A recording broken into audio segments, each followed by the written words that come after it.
지수야, 앤드류가 출소를 한대. 새벽부터 울린 엄마의 전화에 잠이 확 깼습니다. 시카고 한인타운에서 나고 자란 저에게도 앤드류란 이름은 낯설었습니다. 앤드류가 누구야? 엄마의 한숨 소리가 수화기 너머로 들려왔습니다. 너 어렸을 때부터 우리 동네에서 제일 큰 사건이었던 거 모르니?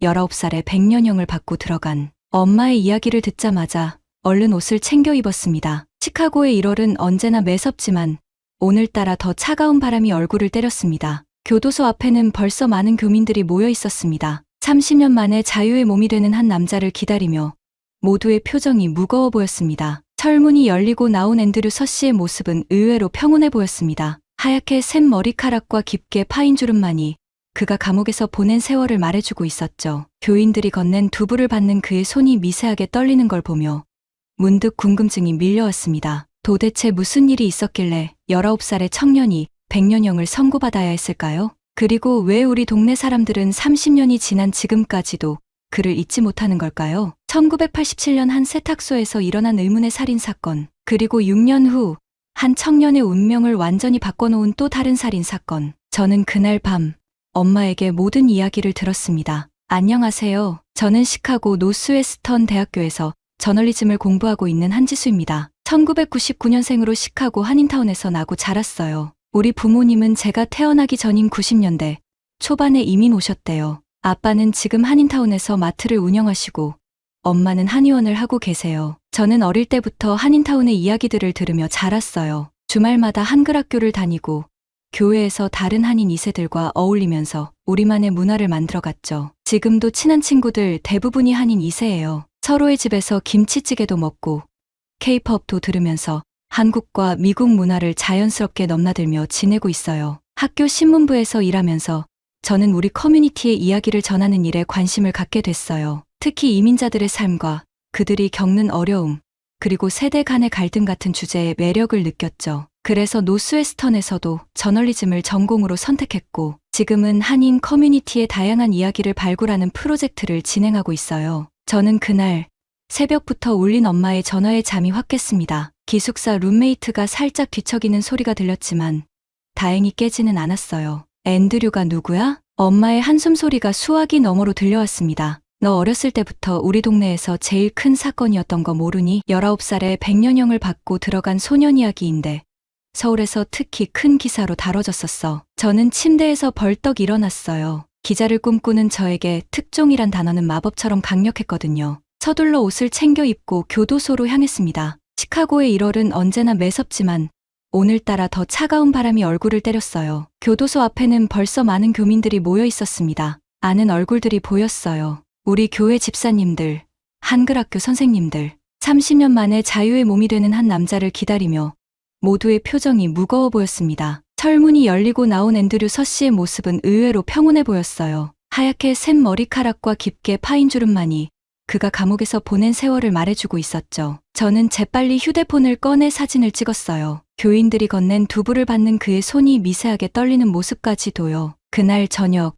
저는 엄마와 마주 앉아 앤드류의 이야기를 듣기 시작했습니다. 1974년 서울에서 태어난 앤드류는 2살 때 5살 위인 누나 캐서린과 함께 부모님을 따라 시카고로 이민을 왔다고 해요. 우리 가족도 그때쯤 이민 왔다고 엄마가 말씀하시더라고요. 70년대 중반 한국의 군인이나 의사들이 자녀들의 더 나은 미래를 위해 미국행을 택했다고 해요. 우리도 처음엔 정말 힘들었지. 엄마는 그때를 회상하시며 말씀하셨어요. 너희 아빠는 한국에서 법대를 나왔는데도 처음엔 공장에서 일했어. 나도 밤에는 편의점에서 일하고. 그래도 우리는 운이 좋았던 거야. 앤드류네처럼 부모님을 잃지는 않았으니까. 엄마 말씀을 들으니 그때 우리 동네 풍경이 떠올랐어요. 지금도 그렇지만 그때는 더 많은 한인 세탁소들이 거리마다 있었죠. 한인들은 서로 돕고 의지하면서 살았다고 해요. 앤드류의 아버지도 군 장교 출신으로 처음엔 공장에서 일하셨대요. 어머니는 한국에서 약사셨는데 여기서는 세탁소를 운영하셨고요. 그 시절에는 서로가 서로의 가족 같았어. 엄마는 잠시 말을 멈추셨다가 이어가셨어요.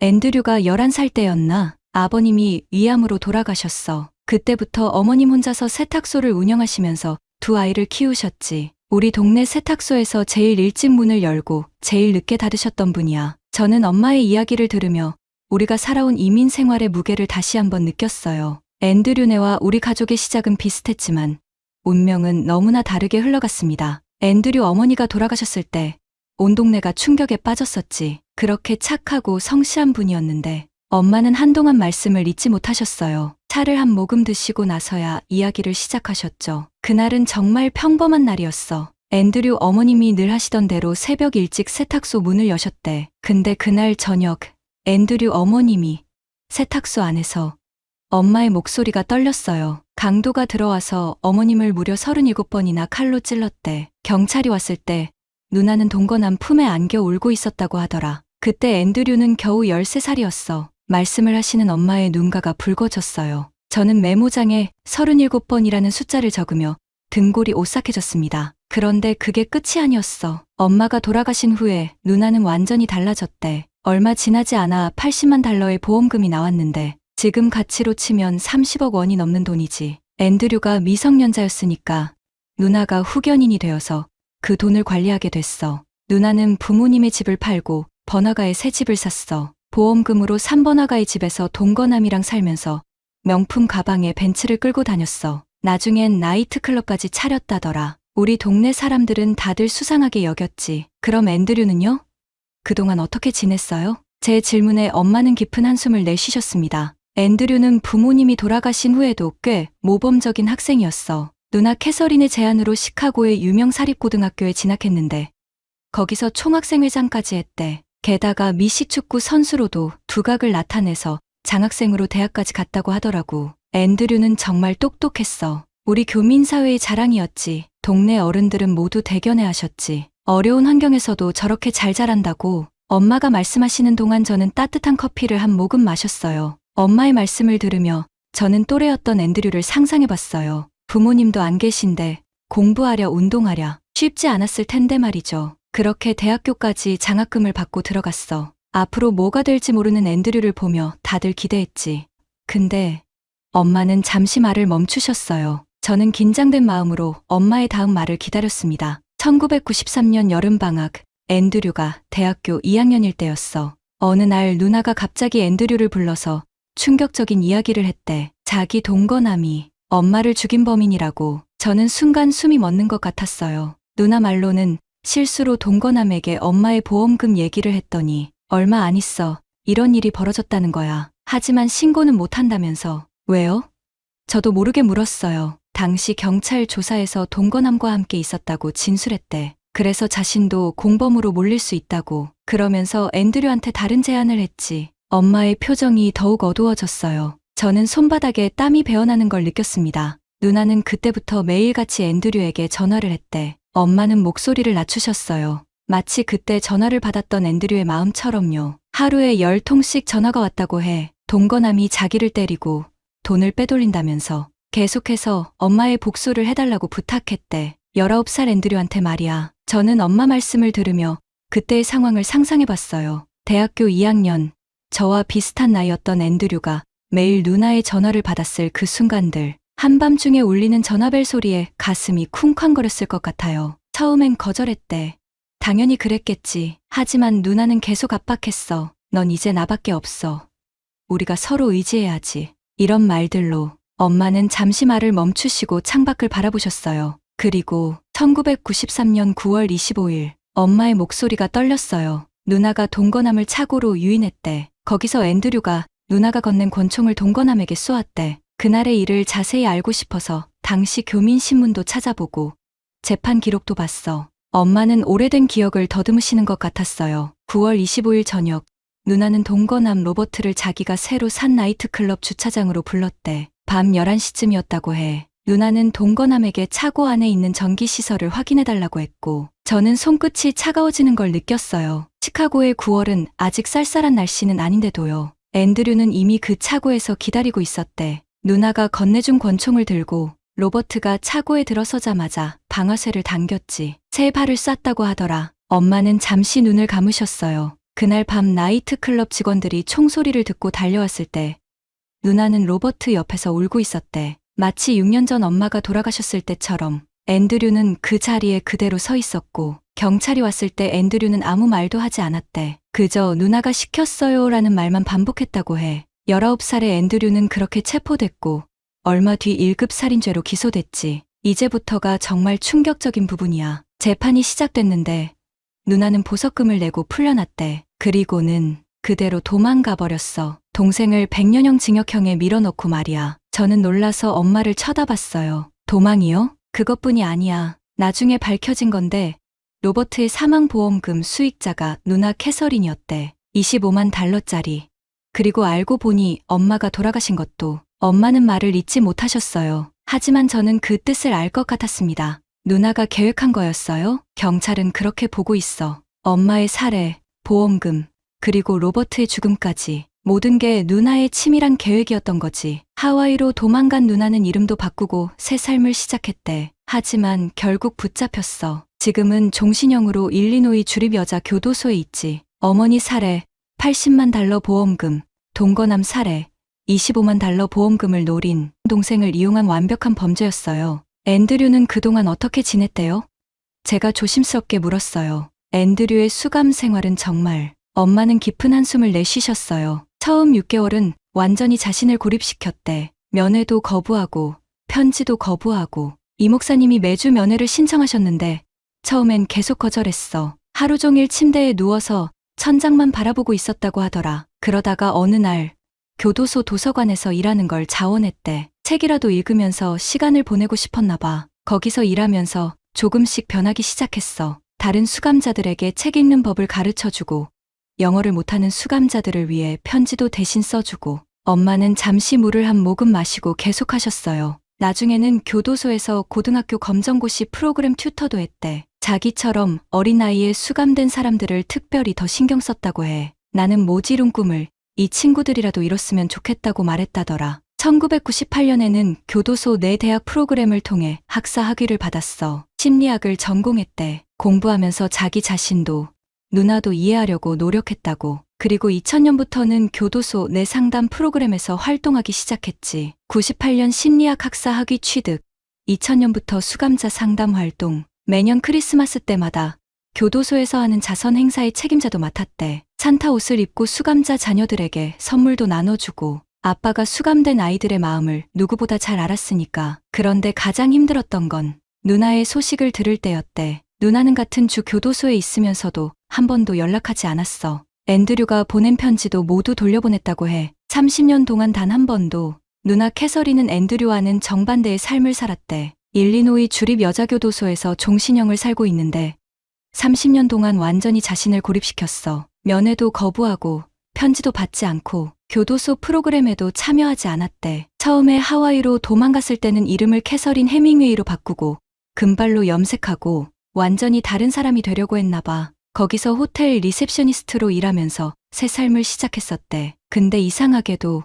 엄마를 죽였던 것처럼 37번의 칼에 찔려 죽을 뻔했대. 하와이에서 만난 남자한테 그 사건으로 경찰 조사를 받다가 신분이 발각됐고 결국 체포됐지. 지금은 교도소에서 혼자만의 시간을 보내. 다른 수감자들과도 거의 대화를 하지 않는데 매일 새벽 3시에 일어나서 교도소 청소를 자원해서 한대. 그 시간이면 아무도 없으니까. 앤드류가 보낸 편지들은 모두 겉봉투도 뜯지 않은 채 돌려보냈대. 심지어 어머님 기일에 보낸 편지도 교도관들 말로는 밤마다 울음소리가 들린다고 해. 하지만 앤드류는 매일 아침 5시에 일어나서 도서관 일을 하면서도 공부를 하면서도 그 습관은 30년 동안 한 번도 바꾸지 않았다고 해. 아마 어머님이 세탁소 문을 여시던 그 시간이 몸에 배어서 그랬을지도 모르지. 교도소 상담 프로그램에서는 특히 분노 조절 문제가 있는 수감자들을 많이 도왔대. 자기처럼 가족이나 주변 사람들의 압박으로 범죄를 저지른 사람들이 많았거든. 앤드류는 그들에게 누군가를 탓하지 말자. 우리의 선택이었다고 이야기해줬다고 해.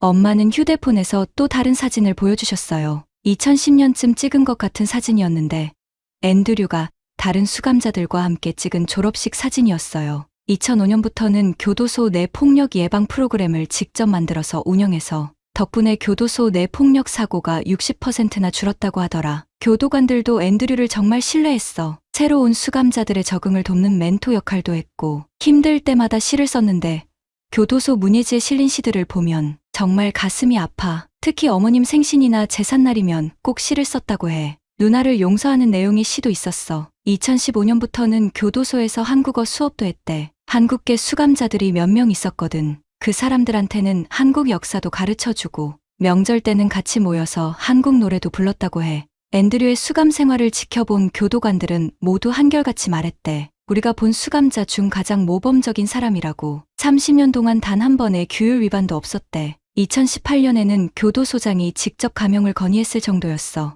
그런데 말이야, 앤드류가 거기 있으면서 가장 힘들었던 건 매년 어머님 기일이었대. 그날이면 꼭 교도소 채플에 가서 하루 종일 기도를 했다고 해. 누나를 용서할 수 있게 해달라고. 저는 엄마의 말씀을 들으며 앤드류의 하루하루가 어땠을지 상상했어요. 작년에는 교도소 신문에서 특별 인터뷰를 했는데 앤드류가 이런 말을 했다고 해. 나는 이곳에서 삶을 배웠다. 증오는 증오를 낳고 복수는 복수를 낳을 뿐이라는 걸. 그리고 어제 마침내 그가 자유의 몸이 됐지. 50살이 되어서야. 앤드류가 교도소를 나오면서 한 첫 마디가 뭔지 알아?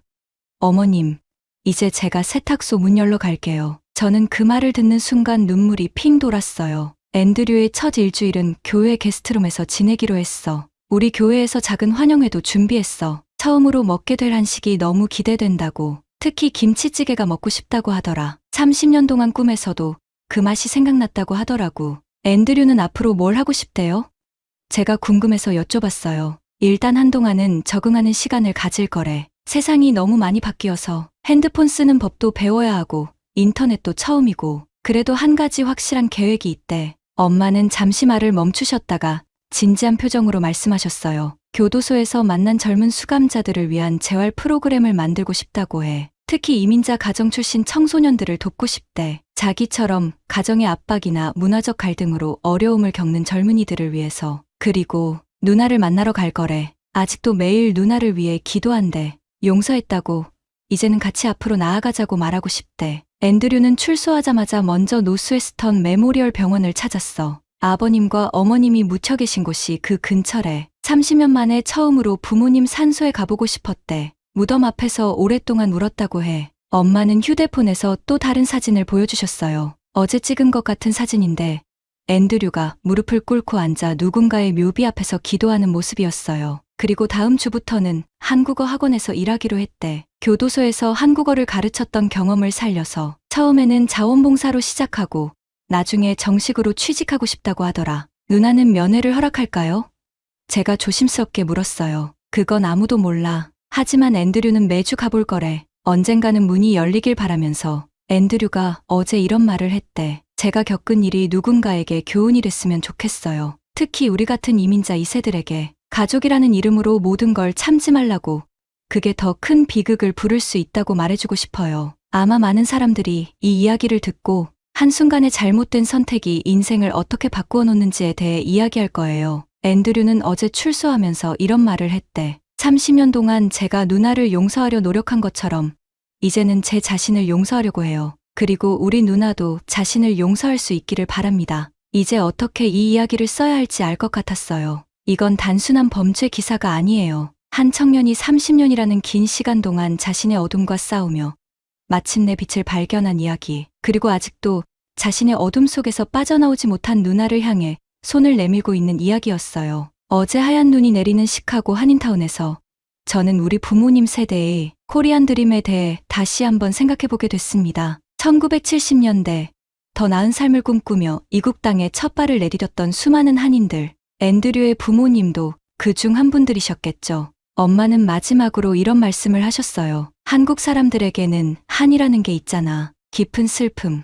응어리진 아픔. 앤드류의 이야기가 바로 그런 것 같아. 하지만 우리 선조들이 그 한을 힘으로 승화시켰듯이 앤드류도 그 한을 용서로 승화시킨 거야. 정말 그런 것 같아요. 앤드류의 30년은 한의 시간이었을 테지만 동시에 그 한을 풀어가는 시간이기도 했습니다. 한국인의 정서 속에는 이런 아픔을 껴안고 가는 힘이 있다고 해요. 흙수저라는 말도 있지만 그 흙수저로 땅을 일구어 꽃을 피워내는 것. 그게 바로 우리 민족의 저력이라고 하죠. 엄마의 이야기를 모두 들은 후 저는 오랫동안 제 기숙사 창가에 앉아 있었습니다. 밤새 내리는 눈을 바라보며 같은 2세대 한인으로서 많은 생각이 들었어요. 우리는 늘 부모님께 더 나은 삶을 위해 이민 왔다는 말을 들으며 자랐죠. 하지만 그 더 나은 삶이라는 게 때론 우리에게 너무 큰 짐이 되기도 했던 것 같아요. 앤드류의 누나 캐서린처럼 그 기대와 압박이 비극적인 선택으로 이어질 수도 있다는 걸 이번 일을 통해 깨달았습니다. 한인 2세로 산다는 건 두 개의 세계 사이에서 균형을 잡으며 사는 거예요. 부모님의 한국적 가치관과 미국의 문화 사이에서 때론 충돌하고 때론 조화를 이루며 앤드류와 캐서린 남매의 비극은 어쩌면 그 균형이 무너졌을 때 일어날 수 있는 일이었는지도 모르겠어요. 이번 기사를 쓰면서 가장 크게 깨달은 건 우리 모두가 서로를 더 이해하고 보듬어야 한다는 거예요. 부모님은 우리의 미국적인 면을, 우리는 부모님의 한국적인 면을, 그리고 우리 스스로는 그 둘 사이에서 완벽한 균형을 이루지 못하는 자신을 이해하고 받아들여야 해요. 앤드류의 이야기는 비극이지만 동시에 희망이기도 해요. 그가 30년이라는 시간 동안 자신과 싸우며 마침내 용서를 배웠듯이 우리도 각자의 방식으로 성장하고 있으니까요. 오늘의 사연 어떠셨나요? 사연이 마음에 드셨다면 구독과 좋아요를 눌러주세요. 여러분의 관심은 저희에게 큰 힘이 됩니다. 앞으로도 많은 사연을 소개할 수 있기를 바랍니다. 감사합니다.